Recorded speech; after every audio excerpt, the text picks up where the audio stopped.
नमस्कार। जिंदगी में कभी कभी दुख इतना भारी हो जाता है कि शब्द जैसे खत्म से हो जाते हैं, है ना। लेकिन सदियों से कवियों ने, शायरों ने इसी गहरे दुख को आवाज देने का एक तरीका निकाला है। तो चलिए आज हम कविता के उसी शक्तिशाली रूप को समझते हैं, एलेजी यानी शोक और सांत्वना की कविता। तो सोचने वाली बात यह है कि आखिर ऐसा होता कैसे है। जब दुख हमें चारों तरफ से घेर लेता है तो कला और खास तौर पर कविता हमारी खामोश भावनाओं को आवाज कैसे देती है। आखिर वो कौन सा जादू है जो दर्द को भी शब्दों में ढाल देता है। और पता है, इसी सवाल का जवाब है एलेजी। एलेजी असल में एक बहुत ही गंभीर और गहरी कविता होती है। ये वो कविता है जो किसी की मौत पर शोक मनाती है, किसी अपने को खोने पर सोचती है, और तो और इंसान होने के नाते जो दुख हम सब महसूस करते हैं उसे भी बयां करती है। मतलब ये वही साहित्यिक तरीका है जिसकी हम बात कर रहे थे, दुख को शब्दों में ढालने का। अगर हम किसी भी एलेजी को देखें ना, तो उसके दिल में एक बहुत ही सिंपल सा लेकिन पावरफुल फॉर्मूला छिपा होता है। एलेजी असल में क्या है? शोक प्लस स्मृति प्लस सांत्वना। ये सिर्फ 3 शब्द नहीं है, बल्कि एक पूरा भावनात्मक सफर है। सबसे पहले आता है शोक, मतलब दुख को बिना किसी रोक टोक के बाहर आने देना। फिर आती है स्मृति, यानी उस इंसान की अच्छी यादों को, उसकी अच्छाइयों को याद करना। और फिर आखिर में सांत्वना, मतलब उस दर्द के बीच कहीं ना कहीं सुकून या एक गहरी समझ तक पहुंचना। तो चलिए दुख के इस ब्लूप्रिंट को जरा और करीब से देखते हैं। आखिर ऐसे क्या खासियतें होती हैं एक एलेजी में जो उसे इतना गहरा और इतना असरदार बना देती हैं। सबसे पहली और सबसे जरूरी चीज है इसका टोन, इसका भाव, जो हमेशा शोक से भरा होता है। अब ये शोक किसी खास इंसान को खोने का भी हो सकता है, या फिर कभी-कभी ये पूरी इंसानियत के लिए या जिंदगी की नश्वरता जैसे बड़े सवालों पर भी हो सकता है। और जाहिर है भाषा भी बहुत गंभीर और इमोशनल होती है, ताकि पढ़ने वाला उस दर्द को महसूस कर सके।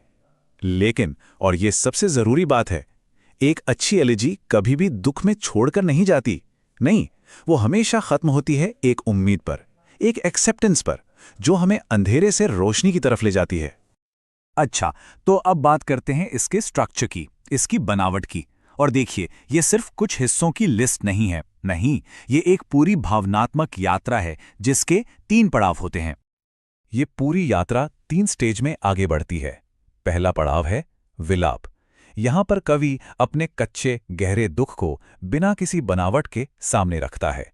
इसके बाद आता है दूसरा पड़ाव, प्रशंसा। इस हिस्से में उस इंसान को याद किया जाता है जो अब नहीं रहा, उसके गुणों को, उसकी अच्छाइयों को सेलिब्रेट किया जाता है। और फिर आता है आखिरी पड़ाव, सांत्वना। यहां आकर कवि दुख से ऊपर उठता है और एक सुकून, एक गहरी दार्शनिक समझ की तलाश करता है।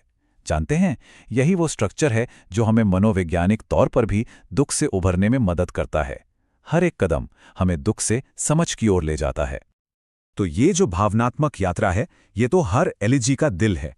लेकिन अलग अलग कवि इस सफर को अलग अलग तरीकों से तय करते हैं। तो चलिए अब देखते हैं कि एलेजी के कुछ मुख्य प्रकार कौन-कौन से हैं। मोटे तौर पर देखें तो एलेजी के 3 मुख्य प्रकार होते हैं। पहला है पर्सनल एलेजी। जैसा कि नाम से ही पता चल रहा है, ये किसी दोस्त या किसी खास करीबी की मौत पर लिखी जाती है, जैसे मिल्टन की मशहूर कविता है लाइसिडस। दूसरा है पास्टोरल एलेजी। ये बहुत दिलचस्प है। इसमें कवि अपने दुख को बयां करने के लिए प्रकृति का सहारा लेता है। ऐसा लगता है मानो नदियां, पहाड़, पेड़ पौधे सब उसके साथ शोक मना रहे हों। इसका एक बेहतरीन उदाहरण है शैली की एडोनाइस। और तीसरा है जनरल एलेजी। ये किसी एक इंसान के लिए नहीं होती, बल्कि ये इंसानियत पर या जीवन के किसी कड़वे सच पर शोक करती है। थॉमस ग्रे की कविता इसका सबसे मशहूर उदाहरण है। अच्छा, अब तक हमने ये तो समझ लिया कि एलेजी क्या है, पर कभी-कभी किसी चीज को बेहतर समझने के लिए ये जानना भी जरूरी होता है कि वो क्या नहीं है। तो चलिए फटाफट एक तुलना करते हैं कविता के एक और मशहूर रूप से, ताकि तस्वीर और भी साफ हो जाए। और ये तुलना हम करेंगे ओड से। देखिए, बहुत सिंपल सा फर्क है। एलेजी का आधार है शोक, इसका सब्जेक्ट क्या है? मृत्यु। और इसका टोन कैसा है? धीमा, गंभीर।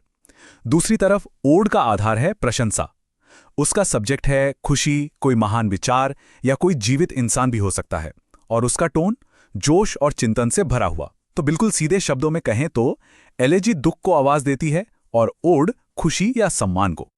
तो आखिर में अगर पूरी बात को एक लाइन में समेटना हो तो वो ये है, एलिजी वो कविता है जिसमें कवि मृत्यु के दुख को स्वीकार करके जीवन के सत्य तक पहुंचता है। ये सिर्फ दुख मनाने के बारे में नहीं है, नहीं, ये दुख के जरिए जिंदगी की एक गहरी समझ तक पहुंचने के बारे में है। तो अगली बार जब कोई एलिजी सामने आए तो क्या उसमें विलाप, प्रशंसा और सांत्वना की इस यात्रा को पहचाना जा सकेगा? ये एक सोचने वाली बात है।